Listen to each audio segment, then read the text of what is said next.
الشیطان اللعین الرجیم بسم اللہ الرحمن الرحیم انما الصدقات للفقراء والمساکین والعاملین علیہا والمؤلفۃ قلوبہم وفی الرقاب والغارمین وفی سبیل اللہ وابن السبیل فریضۃ من اللہ واللہ علیم حکیم ومنهم الذین یؤذون النبی ویقولون هو اذن قل اذن خیر لهم یؤمن باللہ ویؤمن للمؤمنین ورحمۃ للذین آمنوا منکم والذین یؤذون رسول اللہ لهم عذاب علیم یحلفون باللہ لکم لیرضوکم واللہ ورسولہ احق ان یرضوہ ان کانوا مؤمنین اللہم سبحانک لا علم لنا الا ما علمتنا انک انت العلیم الحکیم رب اشرح لی صدری ویسر لی امری واحلل عقدۃ من لسانی یفقہوا قولی رب زدنی علما یا رب صلی وسلم دائما ابدا علی حبیبک خیر الخلق کلہم۔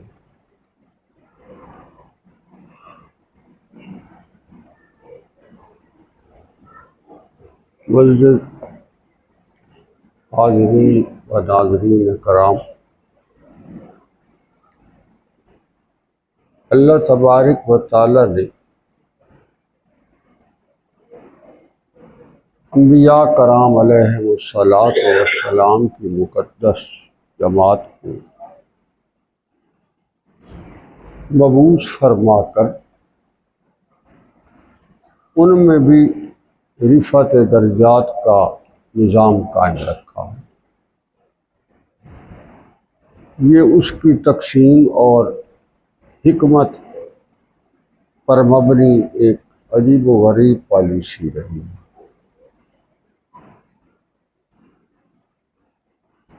آپ قرآن کریم کا مطالعہ فرمائیں تو اس میں بڑا واضح ہے وَمَا مِن دَابَّةٍ فِي الْأَرْضِ إِلَّا عَلَى اللَّهِ رِزْقُهَا وَيَعْلَمُ مُسْتَقَرَّهَا وَمُسْتَوْدَاهَا كُلٌّ فِي كِتَابٍ مُبِينٍ۔ کوئی ایسا وَمَا مِن دَابَّةٍ فِي الْأَرْضِ، کیا کر رہے ہیں؟ آرام سے نہیں بیٹھ سکتے۔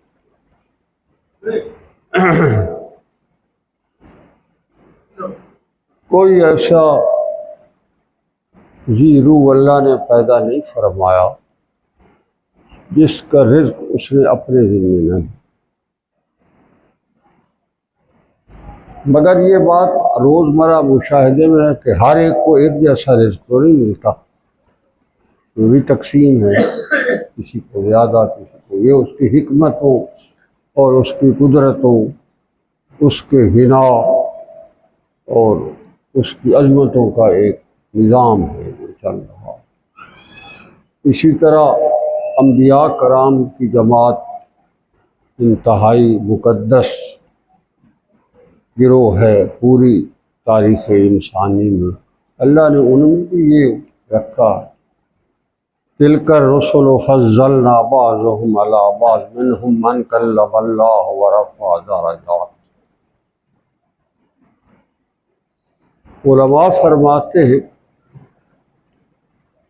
کہ انبیاء کرام کی شان اور عظمت میں کسی نبی کی رفعت اور عظمت کو گھٹا کر کسی دوسرے نبی کی بیان نہیں کرنی چاہیے، چونکہ انبیاء کرام جو ہیں وہ بہت عظیم الشان ہستیاں ہیں۔ کوئی ایسی بات جس سے کسی ایک نبی کی علیہ باللہ تحقیر کا پہلو نکلتا ہو، اس طرح کی بات کرنا یہ منع۔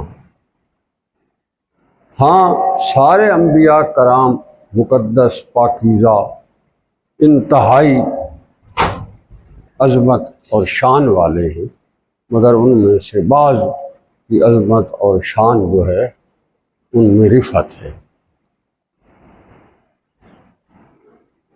اسی طرح آپ صلی اللہ علیہ وآلہ وسلم کی شان اور عظمت جو ہے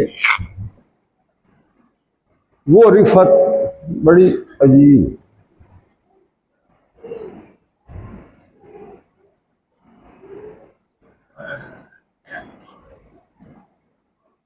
آپ صلی اللہ علیہ وآلہ وسلم کی ایک حدیث مبارکہ ہے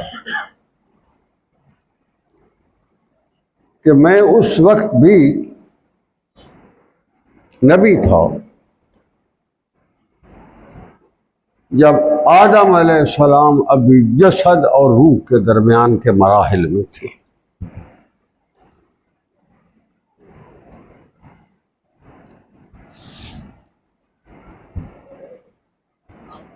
ما بین جسد و روح،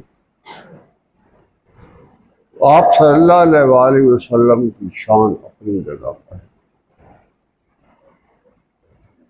علماء نے فرمایا ہے کہ جب حضرت آدم علیہ السلام کی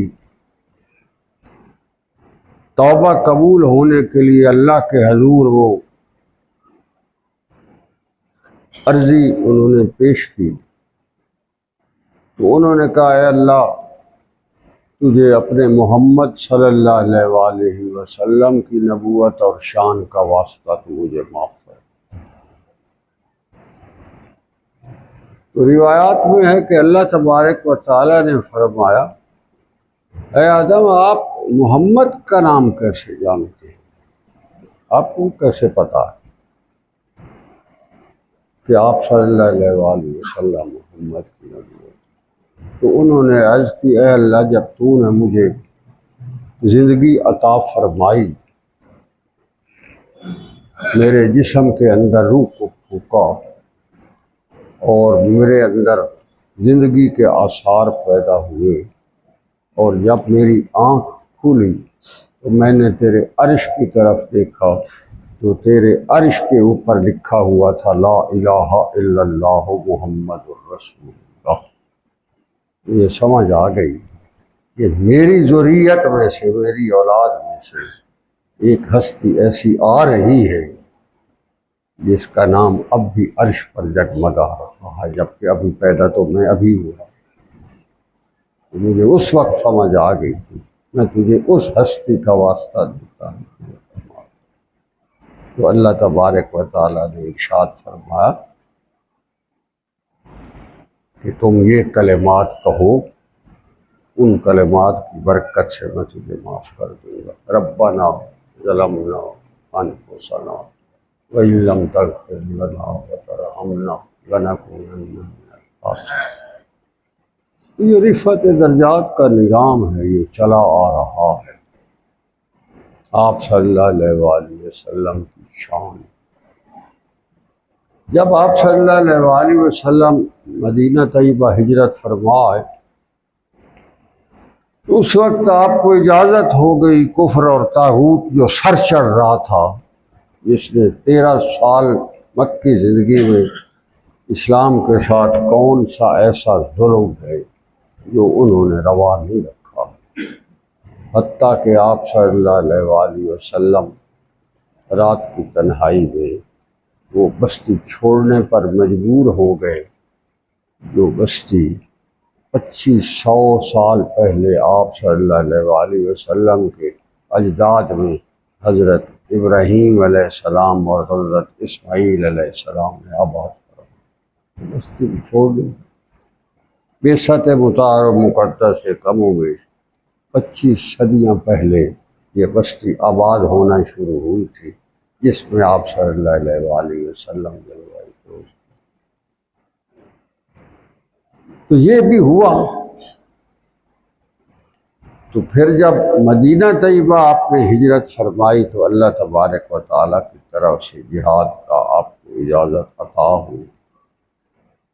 آپ صلی اللہ علیہ وآلہ وسلم نے مدینہ طیبہ کے اطراف میں مسلح دستے بھیجنا شروع کیے، اور کفار کے جو تجارتی قافلے چلتے تھے۔ یہ بات اظہر بن شمس تھی کہ کفار کے جتنے بھی اب مالی وسائل ہیں وہ سارے اسلام کو ختم کرنے پر ہی خرچ ہونے ہیں۔ تو آپ صلی اللہ علیہ وآلہ وسلم نے ان کے تجارتی قافلوں کو بھی روکنا شروع کیا۔ بہرحال ابھی ایک ہجری ایک سال ہی تقریباً ختم ہوا تھا، دوسرا شروع ہوا تھا۔ ایک بہت بڑا معرکہ آیا جس کو قرآن کریم نے یوم الفرقان کا نام دیا ہے۔ اس دن اللہ نے اس دن کو برکت سے فرق ڈال دیا ہے، حق یہ ہے اور باطل وہ ہے، سچ یہ ہے اور جھوٹ وہ ہے، حق یہ ہے اور ناحق یہ ہے۔ وہ دن نے فرق ڈال دیا اور دنیا کو سمجھ آ گئی کہ اسلام کی عظمت کیا ہوتی ہے اور کفر کا انجام کیا ہوتا ہے۔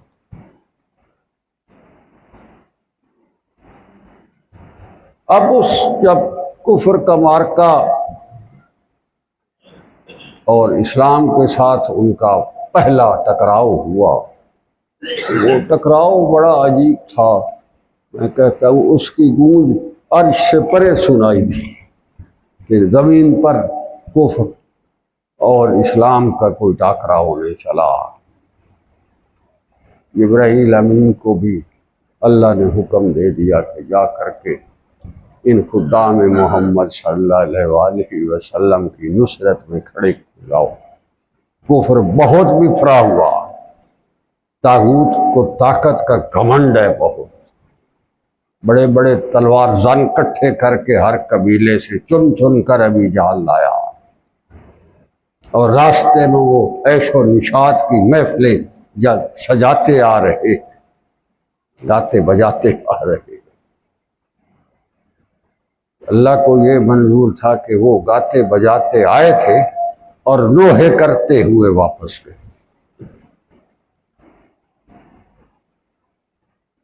تو رمضان شریف کا ہی وہ مہینہ تھا۔ مجھ سے ایک دفعہ ایک صاحب نے کہا جی رمضان شریف میں کوئی ایسا وظیفہ بتائیں جس وظیفے کی برکت سے ہمارے سب دکھ دور ہو جائیں۔ وظیفے دے زور تے ایسا سارا کام کرنا چاہتے ہیں نا، ویسے تو کھ بن کے دورہ نہیں کرنا۔ وظیفے دی مارے، اور وظیفیوں کو بھی اب تو ریٹ ہے، پیسے استخاریاں دے پیسے ہیں، وظیفیاں دے پیسے ہیں، ساری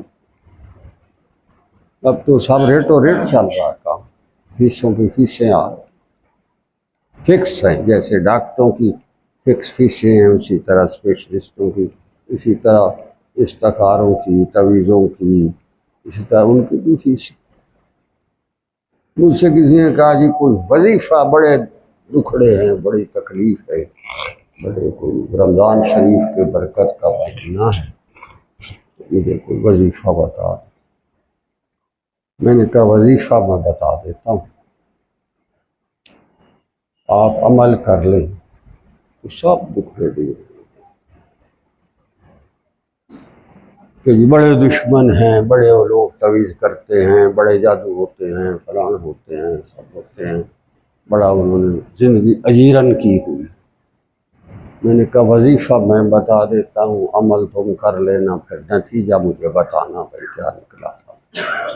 بتائیں جی جلدی۔ میں نے کہا میں تجھے وہ وظیفہ بتاتا ہوں جو رمضان شریف کی 2 ہجری کی 17 تاریخ کو جمعے والے دن صبح سویرے آپ صلی اللہ علیہ وآلہ وسلم نے عریش بدر سے نکل کر جو کفر کے اوپر وظیفہ پڑھا تھا، وہ وظیفہ تو پڑھ لے کر سب دنیا پہ امان۔ میں کہ وہ وظیفہ جو ہے جب آپ صلی اللہ علیہ وآلہ وسلم نے عریش بدر میں سجدہ ریز ہو کر اللہ کے حضور گڑ گڑا کر یہ دعا مانگی تھی، اے اللہ میرے پاس تو جو کچھ بھی ہے وہ میں لے آیا ہوں، کفر کے خلاف اس میدان میں نے جھونک دیا۔ اب اگر یہ خدام محمد آج کھیت رہے تو عبدالآباد تک تیرا نام لینے والا دنیا میں کوئی نہیں ہوگا، ہم تو کر گزریں گے جو بھی ہوگا، مگر اگر یہ آج ہارتے ہیں تو کل کو تیرے نام کی کبریائی والا زمین پر بندہ کوئی سی رہے گا، سارا کفر ہی کفر ہوگا۔ تو میں نے کہا جس دن صبح سویرے یوم بدر کو، یوم فرقان کو، جو وظیفہ آپ صلی اللہ علیہ وآلہ وسلم نے کفر پر پڑھا تھا، میں نے کہا آج بھی کوئی ایسا وظیفہ خار درویش اس امت کو مل گیا اور وہ میدان میں کھڑے ہو کر اسے یوم الفرقان کی یاد تازہ کر دی، ساری امت کے سارے دکھ دیے۔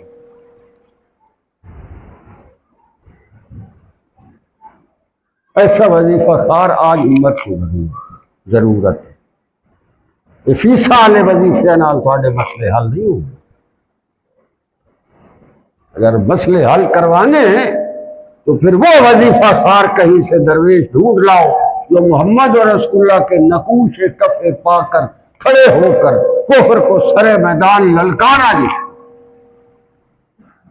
اور پھر اس کا انجام کلیب بدر تک آیا، اور محمد اور رسول اللہ نے سوار ہو کر اپنی اونٹنی پر کلیب بدر کے مخاطبین کو ایک ایک قریش کا جو اندر پڑا ہوا تھا کنویں میں، اس کو پکار کر ولدیت کے نام کے ساتھ پکار کر فرمایا جو وعدہ میرے اللہ نے ہم سے پورا کیا تھا وہ پورا کر دکھایا، بتاؤ جو میں نے تمہیں بتایا تھا وہ بھی آج پورا ہوا کہ نہ ہوا، اب بتا۔ یہ وظیفہ چاہیے قوم کو، مسئلے حل ہون دن کے نہیں، یہ وظیفہ کون دسے؟ آج تو اس وظیفے کا نام ہی دہشت گردی، بنیاد پرستی، انتہا پسندی۔ اس دن جو آپ صلی اللہ علیہ وآلہ وسلم کے خدام نے کھڑے ہو کر سرے میدان کفر کو للکارا، اللہ کریم نے عرش بری سے ملائکہ میں اعلان کر دیا یوحی ربک الی الملائکۃ انی معکم۔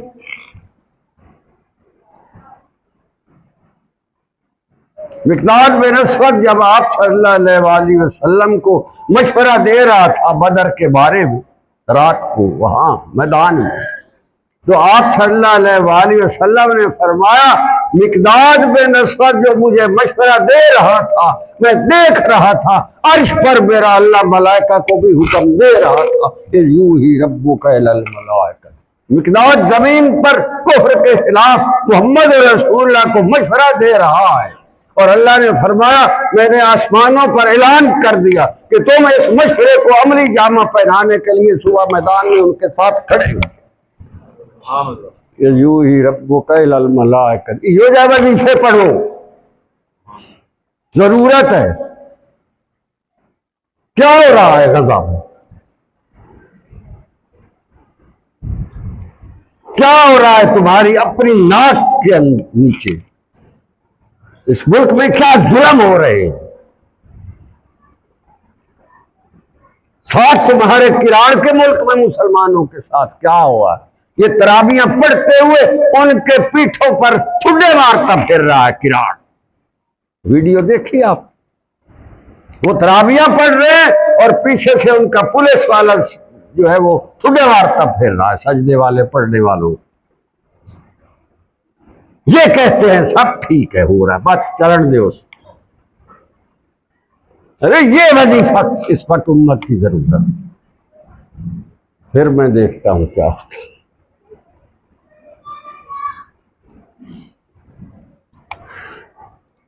تو بات کا موضوع جو ہے اس کا نتیجہ ہے آپ صلی اللہ علیہ وسلم کی شان ہے۔ آپ صلی اللہ علیہ وآلہ وسلم کا اپنی نبوت کے ایک رنگ ہے۔ آپ صلی اللہ علیہ وآلہ وسلم کی جو باقی انبیاء کرام علیہم الصلاۃ والسلام سے رفعت درجات ہے، علامہ جلال الدین سیوطی نے فرمایا 1000 ایسے آپ صلی اللہ علیہ وآلہ وسلم کے خصوصی شان ہے جو اور کسی نبی انہوں نے لکھا 1000 ایسے انہوں نے آپ صلی اللہ علیہ وسلم کی شان اور عظمت کے انفرادی جو ہے وہ اظہار کیا. 20 سال لگائے ہیں اس نے وہ کتاب کو تحقیق کر کر لکھنے. یہ وہ بندہ ہے جس کو ایک رات میں 19 دفعہ زیارت نبی ہوتی ہے. جس نے کروٹ بدلی تو آپ صلی اللہ علیہ وسلم کی زیارت سامنے، ادھر کروٹ بدلتا ہے. ایک رات میں 19 دفعہ اس کو زیارت نبی ہو جائے. کوئی وظیفے یہاں پہ لایا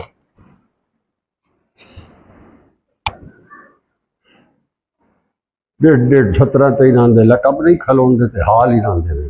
ملک کا کون اس ملک میں یہ رہ رہے ہیں، اس ملک کا حال دیکھو.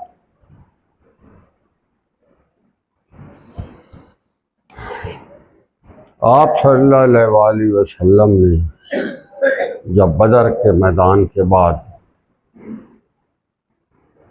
قریش مکہ کے سرداروں کی ٹنگا تو پکڑ کے درو تھے صحابہ کوئے چھٹے.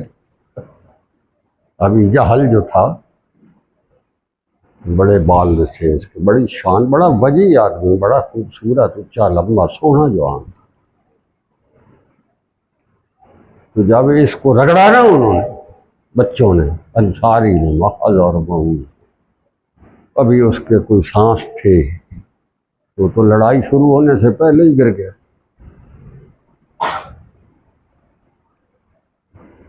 اکرمہ بن ابی جہل رضی اللہ عنہ جو بعد میں اسلام لائے، وہ اس وقت بدر میں اپنے باپ کے چیف سیکورٹی گارڈ تھے.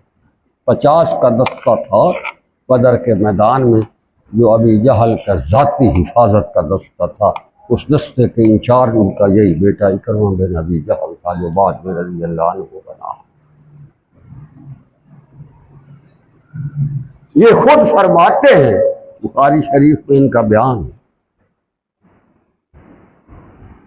کہ جب ان بچوں نے حملہ کیا ہے میرے باپ پر، میں نے گھوڑے کا رخ بدلا ہے ان تک پہنچتا ہوں.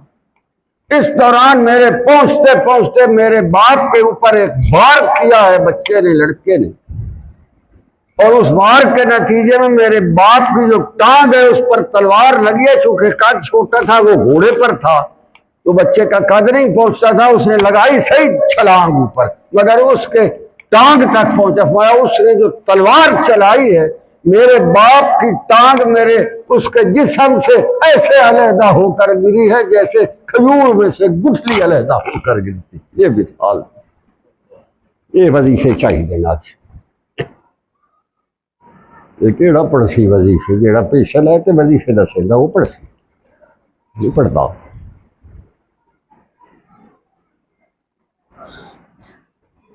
تو وہ بہرحال ہو گئی جنگ. اس کے بعد غنائم آئے. میں نے عرض کیا آپ صلی اللہ علیہ وسلم کی اپنی شان ہے. اس سے پہلے جو سابقہ انبیاء میں قانون تھا غنائم کا، وہ یہ تھا کہ جتنا بھی غنائم اکٹھے ہوتے دشمن سے، وہ ایک میدان میں کھڑے کیے جاتے تھے، میں رکھے جاتے، ڈھیر کیے جاتے. تو وہ پھر اس کو آگ لگائی جاتی، اس کو ڈھیر رکھ دیا جاتا. اوپر سے ایک آگ پڑتی تھی بجلی کی طرح. اگر وہ سارے غنائم کو جلا کر راکھ کر دیتی تھی، اس کا مطلب ہے جہاد قبول ہو. اور اگر وہ غنائم جو ہے وہ میدان میں پڑے رہے ہیں اور آگ نہیں آئی، اس کا مطلب ہے جہاد قبول. پہلے یہ قانون تھا. یہ آپ صلی اللہ علیہ وآلہ وسلم کی نبوت کے صدقے اللہ تبارک و تعالیٰ نے اس غنیمت کو بھی مومنین کے لیے عطا کر دیا کہ جو بھی کافر سے تمہارا ہاتھ آتا ہے وہ تمہارا. ہوں اگ دی ضرورت رہی ہے، جیڑی اگ تسا کافر کتے دے اندر جا کے بڑکائی ہے کہ وہ نتیجے جہاں کوئی سانو عطا ہوا بطور انعام تھوڑا میرے محمد صلی اللہ علیہ وسلم نے دے. وَاعْلَمُوا أَنَّمَا غَنِمْتُم مِّن شَيْءٍ فَأَنَّ لِلَّهِ خُمُسَهُ وَلِلرَّسُولِ وَلِذِي الْقُرْبَىٰ وَالْيَتَامَىٰ وَالْمَسَاكِينِ وَابْنِ السَّبِيلِ. اللہ نے قانون بنایا. غنائم کا قانون بدر میں، چونکہ ضرورت ہی اس وقت کو پڑی، پہلے تو مکے میں تو لڑائی ہوئی تھی، تو غنائم کے لیے پھر قانون آیا اللہ کی طرف سے، بدر کے بعد جو غنائم آئے اس میں۔ تو اس کے بعد اللہ تبارک و تعالی نے جو غریب اور امیر کے درمیان اس کی تفریق ہے، اس تفریق کے لیے اللہ نے ایک اور نظام بنایا کہ امیر جو ہے وہ غریب کا خیال کیسے رکھے گا جس کو زکوٰۃ اور عشر کا۔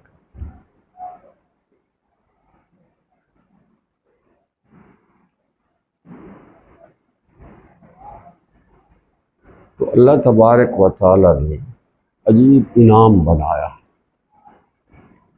رزق تو وہ کہتا ہے میں دیتا ہوں، اب میں یہ دیکھتا ہوں کہ جس کو میں نے زیادہ دیا ہے اور دوسرے بندے کو کم دیا ہے، بھلا جس کو زیادہ دیا ہے وہ دوسرے بندے کو جس کے پاس تھوڑا ہے اس کی طرف نظر کرتا ہے یا اپنا ڈیڑھتے ہاتھ پھیری رکھتا ہے؟ دینا تو اس نے ہے۔ زکوٰۃ اور عشر کا نظام اللہ تبارک و تعالی نے خود بنایا، کسی نبی، کسی ولی، کسی وڈیرے کے میں نہیں رکھا، اس نے خود اپنے ہاتھ میں لے کر اس کا حکم جاری کر دیا۔ اہم معاملہ تھا۔ اسی طرح جو وراثت کا قانون ہے،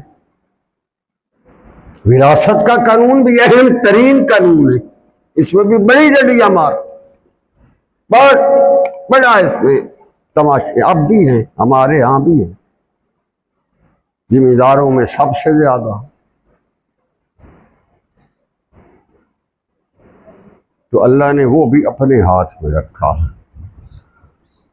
ایک ایک بندے کا اس نے نام لے کر بتایا ہے، باپ کو یہ، بیٹے کو یہ، بیٹی کو یہ، بیوی کو یہ، بہن کو یہ، بھائی کو یہ، اس میں بھی اس نے ایک ایک بندے کا نام لکھا۔ تو اسی طرح اب جو یہ ہے کام، امیر کی دولت میں سے غریب کو حصہ دار کرنا، اس کو بھی اللہ نے اپنے ہاتھ سے، اپنے حکم سے، اپنی مرضی سے اس نے بانٹ دیا، یہ کرو۔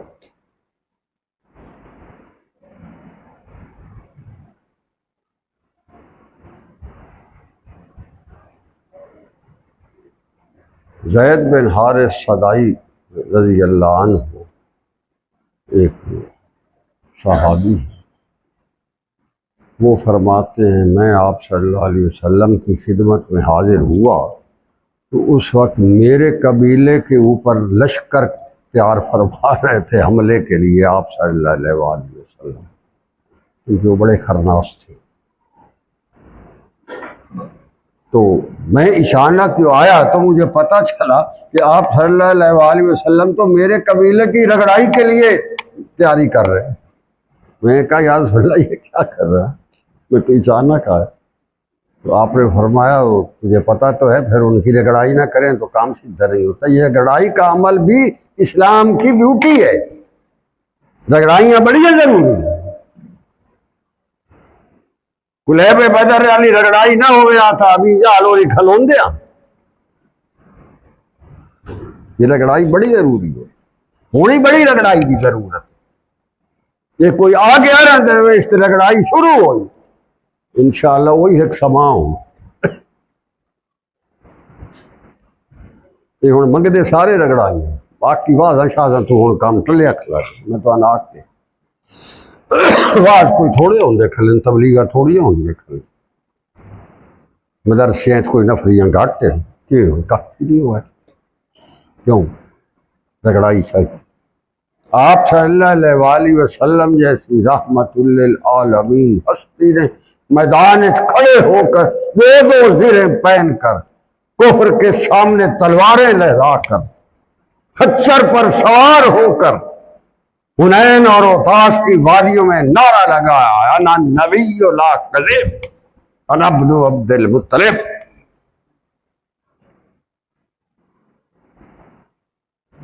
رحمت للعالمین یہ کیا. تو وڈا ایڈا قوم دا ہمدرد کھدائی کھلونا. اسی لیے کفر کو سب سے زیادہ اگر اس وقت بزدل ملا سمیت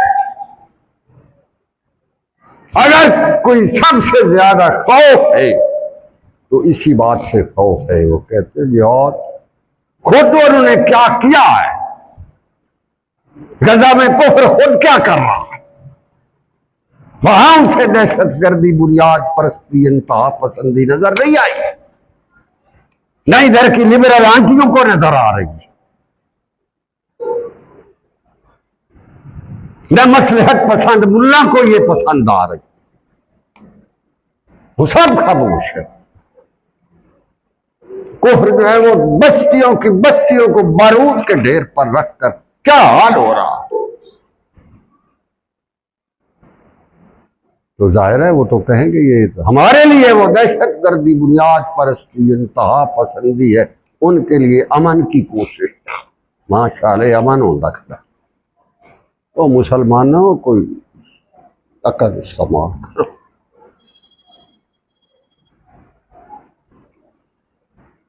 تو بہرحال اس وظیفے کی تیاری کرو. جلدی یا بدیرے وظیفہ پڑھنا پڑے گا، یہ بھی ضرورت ہے. اس تو سوا نہیں گزر. واضح تھے تقریراں تھے تبلیغاں کی ٹائم پیڑ بڑا ہوئے کیتی رکھو ضرور کرو، پر اصل ایک کام میں ہوڑے نہ کرے سو تو غزال انجام کسی وقت یہاں بھی ہو جائے. افغانستان میں کیا ہوتا رہا، انہوں نے تو وظیفے پڑھی رکھے تھے نال اخیر بجا بھی کھایا. انہوں نے یہ وظیفے اس تو سوا نہیں گزر رہی.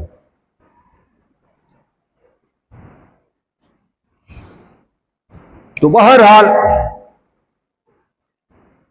اللہ تبارک و تعالیٰ کا قانون ہے. اس نے فرمایا ہے کہ میری طرف سے عطا کردہ ہے جو کچھ کیا ہے میں نے دیا.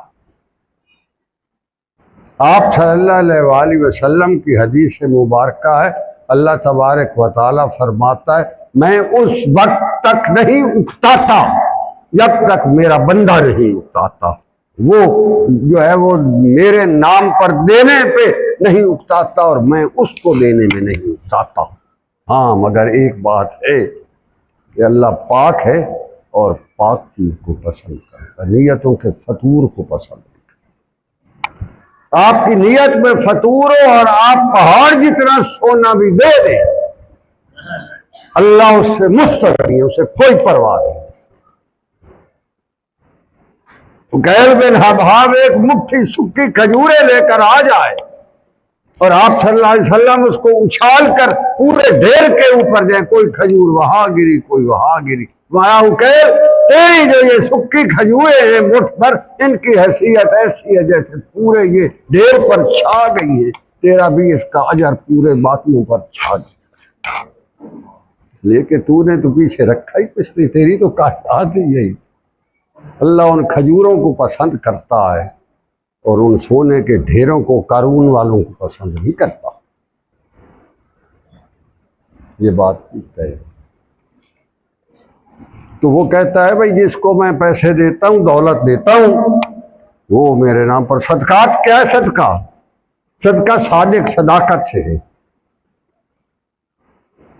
صدقے کا لفظ جو ہے نا یہ صدقہ صداقت سے ہے، صدق سے ہے. لغت والے کہتے ہیں اس کا مطلب یہ ہے کہ اللہ کے حضور جو بندہ صدقہ پیش کر رہا ہے کسی کے لیے وہ یہ اعلان کر رہا ہے کہ میں دل کی گہرائیوں سے صدق کے دل کے ساتھ بغیر کسی لگی لپٹی کے، بغیر کسی لالچ کے، بغیر کسی دکھاوے کے، بغیر کسی عجب اور کبر کے، محض تیری حکم کی صدق کے دل سے میں یہ چیز تیرے بندوں کے لیے پیش کر رہا ہوں، اس کو صدقہ ہے.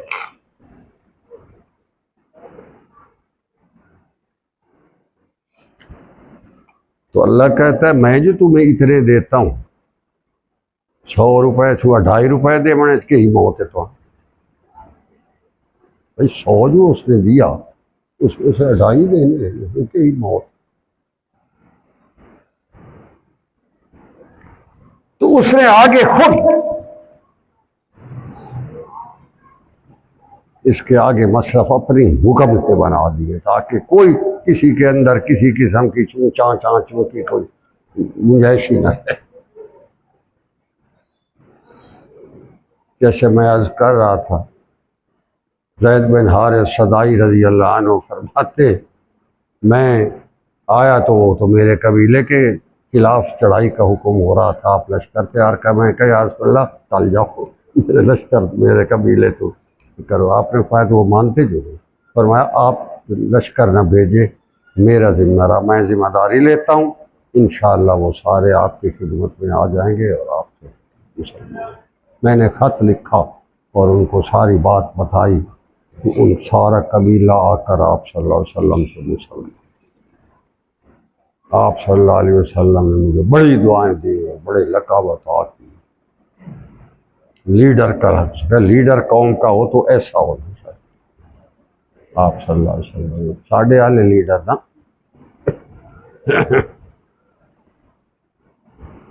ہمارے قومی خزانے میں سے جوس کی بوتلیں بھی بیچ کے کھا گئے.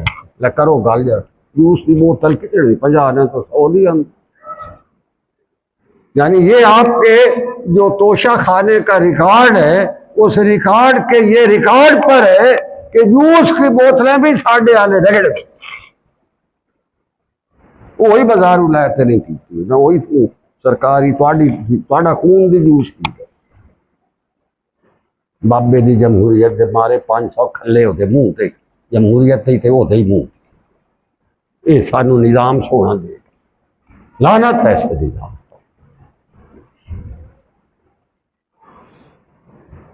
تو آپ صلی اللہ علیہ وسلم فرماتے کہ وہ میں وہاں بیٹھا تھا، میرا قبیلہ آیا، مسلمان ہو گئے. تو آپ صلی اللہ علیہ وسلم نے خوش تھے کہ کچھ دن رہو ادھر ہی مدینے میں پھر چلے جانا. تو میں وہیں تھا کہ ایک آدمی آ گیا. آپ صلی اللہ علیہ وسلم سے کہا مجھے کچھ دے.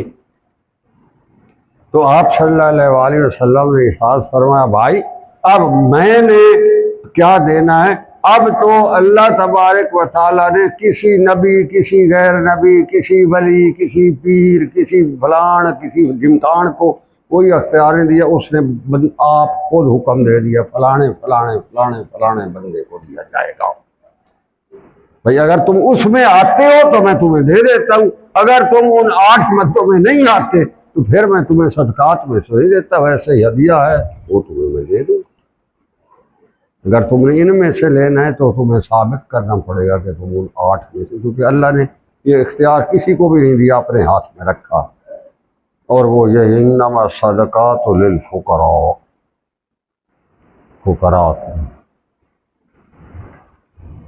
فقراء کی جو شرح فقہا بیان کرتے ہیں وہ کہتے ہیں بھیا ان کے گھر ڈانگ دی نہ ہو، روٹی ایک دن کا کھانا اس کے گھر میں نہیں ہے، وہ فقراء. مساکین جن کے گھر کوئی پڑوپی آٹے دی ہے تو صحیح، پر یہ ہے کہ وہ پوری نہیں پاؤں، یعنی کچھ نہ کچھ ہے صحیح اس کے پاس مگر اس کی پوری نہیں پڑتی. تو مساکین والعاملین علیہا، جو زکوٰۃ کی ریکوری کا جو سٹاف ہے اس کو بھی اس میں سے تنخواہ دیا. کافی سارے یہ مسائل ہیں، مطلب فقہ کی کتابوں میں لکھے ہوئے ہیں، میں تو ویسے زبانی بتا رہا. والمؤلفۃ قلوبہم، یعنی ایسے لوگ جو مسلمان ابھی ہوئے ہی ہوں اور ان کو اسلام پر پکا کرنے کے لیے ان کے قلوب کی تالیف کے لیے بھی آپ زکوٰۃ میں سے دیں. جیسے کہ آپ صلی اللہ علیہ وسلم نے قریش مکہ بڑے بڑے جو مسلمان ہوئے تھے ان کو آپ نے حنین کے بنی ثقیف اور جو ہے ان کے بنی حوازن کے جو غنائم آئے تھے ان غنائم میں سے پھر انہیں دیے، جس پر میں نے عرض کیا تھا، انصار نے کہا تھا یا رسول اللہ آپ کہیں یہیں تو نہیں رہ جائیں؟ یہ ملف بڑے بڑے سرداروں کو آپ نے، حضرت صفوان بن امیہ بن خلف رضی اللہ عنہ فرماتے ہیں جو غنائم تھے حنین کے، وہاں آپ صلی اللہ علیہ وسلم وہ جانور چراگاہوں میں چر رہے تھے اور ایک اونچی جگہ پر کھڑے تھے، تو میں ملنے گیا تو سلام دعا ہوئی۔ مسلمان تو ختم مکہ میں ہو گئے تھے، ساتھ آئے تھے۔ فرماتے ہیں آیا میں شغل میلے کے لیے تھا، بھلا دیکھوں ان کے ساتھ، کیونکہ حوازن اور ثقیف تو بہت قدیم جنگجو قبیلے تھے۔ تو وہ کہتے ہیں میں نے انہیں مسلمانوں کو اس جنگ کے لیے تیر دیے تھے ادھارے، زریں اور تیر میں نے بھی دیے تھے ادھارے ان کو۔ آپ صلی اللہ علیہ وسلم نے مانگے تھے مجھ سے کہ تیرے پاس اتنا اسلحہ ہے، اب میں آگے بہت بڑی ایک خون ریز جنگ میں جا رہے ہیں ثقیف اور حوازن کے ساتھ، تو مجھے کچھ اسلحہ دو۔ میں نے عرض کیا تھا یا رسول اللہ آپ اپنے زور سے مجھ سے لینا چاہتے ہیں، میری چیز ہے، تو اب چونکہ آپ جیت گئے ہیں تو پھر مجھ سے آپ ایسے جبرن لینا چاہ رہے ہیں۔ آپ صلی اللہ علیہ وسلم بالکل نہیں، یہ تم لکھ کر دو، مجھے گن کر دو، واپسی پر میں تجھے لٹا دوں گا، اگر کوئی اس میں نقص ہوگا تو اس کی قیمت ادا کروں گا، تیرا میرا وعدہ رہا، یہ تم ادھار دے رہے ہو، میں زبردستی نہیں دے رہا، میں تمہیں واپس۔ فرماتے ہیں وہ میں نے بھی دیے تھے۔ بہرحال جنگ جب ہو گئی تو میں نے دیکھا جو جانور آئے تھے غنائم میں وہ چر رہے تھے اونچی چراگاہ پر، تو میں ملنے آیا تو آپ صلی اللہ علیہ وسلم نے کہا صفوان پیچھے دیکھو بھلا یہ جو جانور چر رہے ہیں، بھیڑ بکریوں کا ریوڑ تھا، میں نے دیکھا تو چراگاہ کے اخیر تک بھیڑ بکریاں چر رہی۔ تو آپ صلی اللہ علیہ وسلم نے فرمایا صفوان یہ اندازہ ہے تمہیں بھلا یہ کتنی ہوں گی؟ تو فرماتے ہیں تو ہمیں پتہ ہوتا تھا، ریوڑ ان کے ہموار ہوتے تھے، وہ تو جو گزرتے کو دیکھ لیتے ہیں اتنے جانور۔ جب میں نے ایسے نگاہ ڈالی تو میں نے کہا یا رسول اللہ یہ 4000 بھیڑ بکریاں ہوں۔ آپ صلی اللہ علیہ وسلم فرمایا تیری یہ جا۔ وہ فرماتے ہیں میرے برجستہ میرے منہ سے نکلا یا رسول اللہ اللہ کی قسم آپ حق نبی۔ تو آپ نے ارشاد پایا تو بھیڑ بکریاں لے کر میرے حق بنا رہے بابا؟ میں نہیں، ایسا نہیں، میں نے انبیاء کی تاریخ کا مطالعہ کیا ہے، اور انبیاء کے اندر جو سب سے واضح طور پر جو ان کی شخصیت کی بہترین نشانیوں میں سے ایک نشانی ہے وہ یہ ہوتی ہے کہ وہ حد سے زیادہ فیاض ہوتے ہیں، اور جو فیاضی کا مظاہرہ آپ نے اب میرے ساتھ کیا، اللہ کی قسم میں گواہی دیتا ہوں آپ حق فیاضیاں یہ ہو، سبحان اللہ، یہ فیاضی۔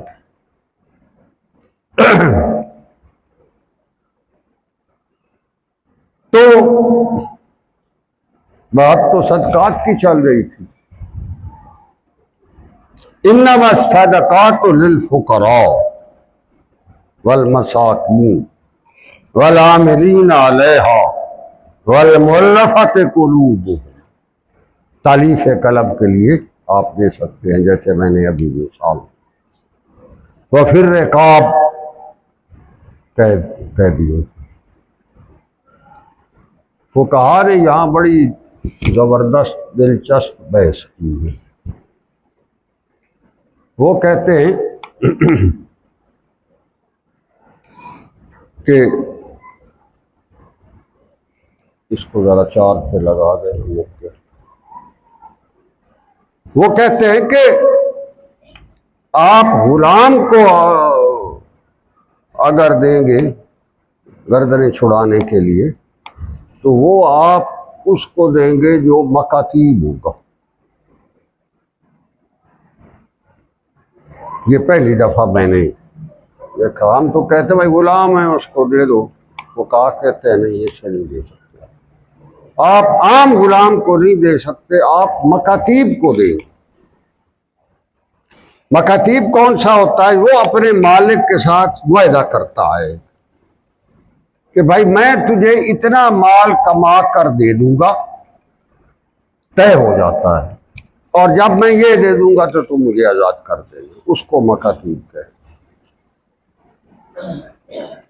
کیونکہ زکوٰۃ کی بنیاد یہ ہے کہ اس کو آپ کو تملیک کرنی پڑتی، ملکیت میں دینا پڑتا۔ اقام الصلاۃ و آتوا الزکوٰۃ، یہ آتوا الزکوٰۃ کا آت کا مطلب ہے ملکیت، تملیک، آپ کی حق ملک میں دینا پڑتا۔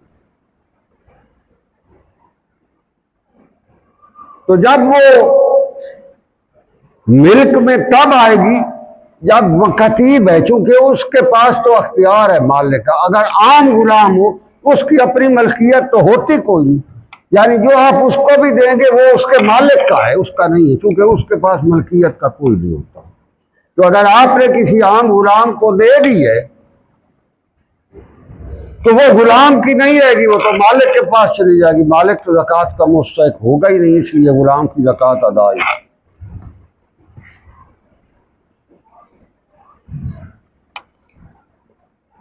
تو غلام کی جو زکوٰۃ ہے اس کے اوپر لگتی ہے جو مکاتیب ہو، اس کی ملکیت میں جائے گی پھر، کیونکہ عام غلام کی تو ملکیت میں جاتی نہیں، وہ تو اس کے مالک کی ہوتی ہے، اس کی تو ملکیت ہوتی، وہ تو خود دوسرے کا مالک کا مملوک ہے وہ تو۔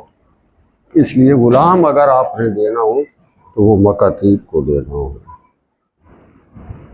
غارمین، مغرم، توان، قرضہ، مقروض کا بھی آپ دے سکتے، جس کو پہلے قرضہ دیا ہوا ہے، کسی نے لیا ہوا ہے اور اس کو اس قابل نہیں ہے کہ وہ بھر دے، تو اس لیے اس کو زکوٰۃ دی جا سکتی۔ اس میں یہ بھی ہے، بعض اوقات ہم کہتے ہیں بھئی یہ انہیں گھر پڑوپی آٹے دی نہ ہوئے، وہ مقروض ہوئے تو وہ نہیں دیو، نہیں۔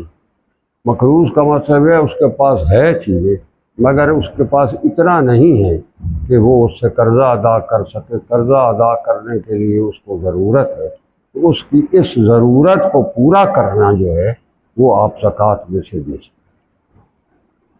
وفی سبیل اللہ، اللہ کے راستے میں، فی سبیل اللہ دے کھاتے جڑا ساڈا کام ہوا کرن، اللہ کے وفی سبیل اللہ دیتی جاوے، کوئی پتہ نہیں فی سبیل اللہ اللہ کیڑے کھاتے جا رہے۔ تنظیمیں بھی لیتی پھر رہی، یہ تنظیمیں دے وچ پہلے چیک کرنا چاہیے ان کا تملیک کا ہے نظام۔ زکوٰۃ تو آپ کی ادائی تب ہوگی جب اس کی تملیک آپ کریں گے، اس کی ملکیت میں جائے گی۔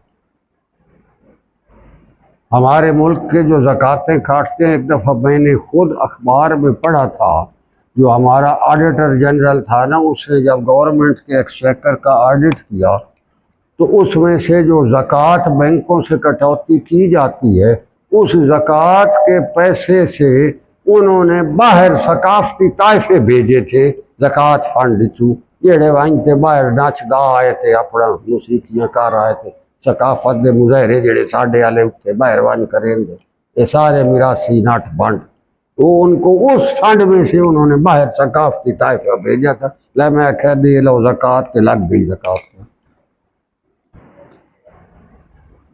ساڈی زکوٰۃ کا مطلب اے فی سبیل اللہ، اللہ کے راستے، جیسے مجاہدین کو، یہ جو ہمارے مدارس کے طلباء ہیں یہ بھی اللہ کے دین کی جوت جگائے ہوئے رکھتے ہیں، ان کا بھی پھر معتمموں نے انتظام کیا ہوتا ہے، جو زکوٰۃ ہم دیتے ہیں ان کو تبلیغ کرواتے ہیں، وہ کہہ جیا جیا تجھے رکھ لو بس، وہ رکھ کے تو پھر بہرحال تبلیغ کا وہ عمل کراتے۔ وابن السبیل، راستے کا بیٹا، مسافر کی عربی ہے راستے کا بیٹا، یعنی وہ راستے میں بیچارہ پھر رہا اور اس کو ضرورت ہے۔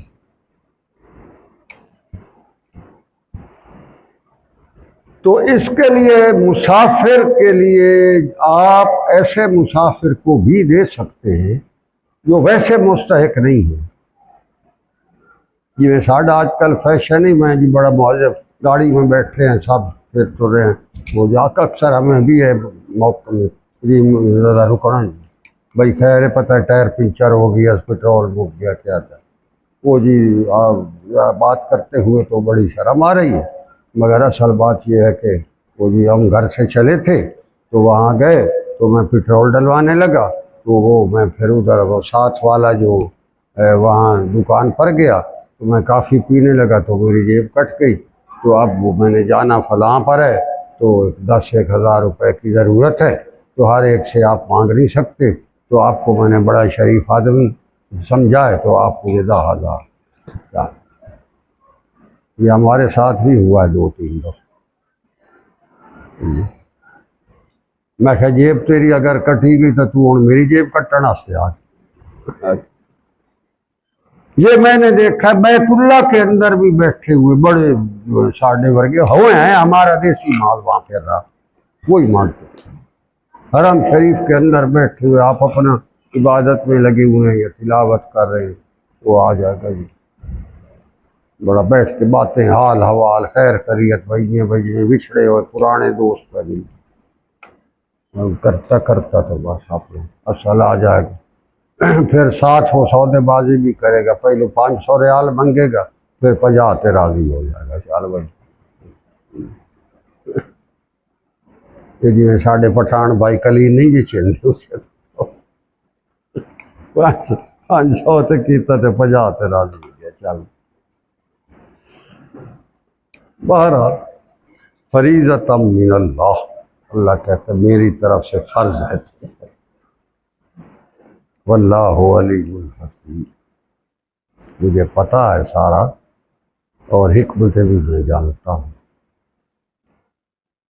یہ حکومت کا فرض ہے انشور کرے اللہ کے حکم اور اس کا باقاعدہ نظام ہونا چاہیے اور اس پر سخت نگرانی ہونی چاہیے. اللہ کرم و رحمت نازل کرے خلفائے راشدین پر کیا خوبصورت نظام بتا گئے اور بنا گئے.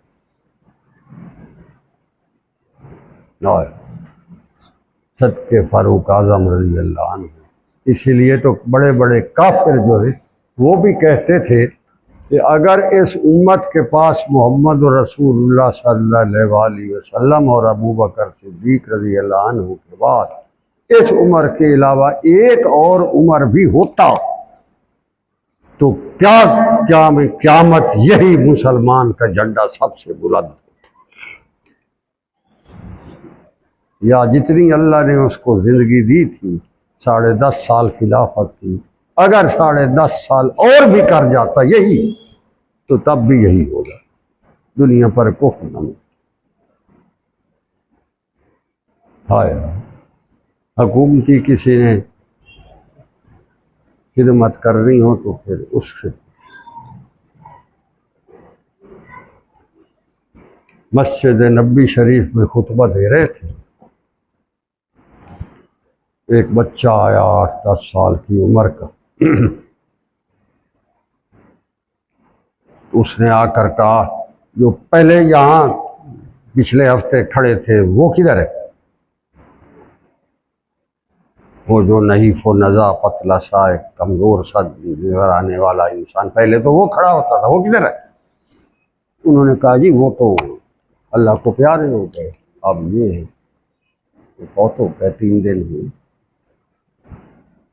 انہوں نے کہا اب کون ہے انہوں نے کہا جی اب تو یہ ہیں جو یہ کھڑے ہیں عمر صاحب. بچے نے کہا ادھر آئے میری بات سنو. ہاں بتاؤ آپ کو نہیں پتا میرا ماں جو ہے وہ بیوہ ہے اور میں یتیم ہوں. میری ماں بوڑھی ہے میں چھوٹا ہوں ہمارے یہاں کام کرنے والا کوئی نہیں. وہ جو پہلے والے یہاں کھڑے ہوتے تھے وہ صبح فجر کی نماز سے بھی پہلے آ کر ہمارے گھر کی صفائی برتن دھونا ہمارا ساری دیکھ بھال کرنا اور اس کے بعد ہماری بکری کا دودھ ہمیں دو کر دے کر ہمیں وہ سارا سنبھال کر دے جاتے تھے. آج 3-4 دن ہو گئے وہ تو آیا نہیں، تو آپ نے وہ کام نہیں کرنا، وہ کون کرے گا؟ ماں میری بوڑھی ہے اور وہ بیوہ ہے، میں چھوٹا ہوں۔ فاروق اعظم رضی اللہ عنہ بچے کے پیچھے پیچھے جا رہے، روتے جا رہے اور فرماتے جا رہے ہیں ابو بکر نے ہمارے لیے بڑی مشکل پیدا کر، اب بھلا اس جیسی خلافت کون کر سکتا، ہمارے لیے مشکل پیدا کر، خلافت کا وہ معیار قائم کر گئے جس معیار پر کوئی مائی کا لال نہیں پہنچا۔ اللہ کہتا ہے فریضۃ من اللہ، یہ فرض ہے تواڈے تے، یہ کرنا پڑے گا۔ اللہ عزیز، یہ پتہ ہے صاحب علی کی حکمتیں بھی مجھے آتی ہیں، اور میں اسلام تو بھائی ہے خلافت راشدہ کا نظام ہے۔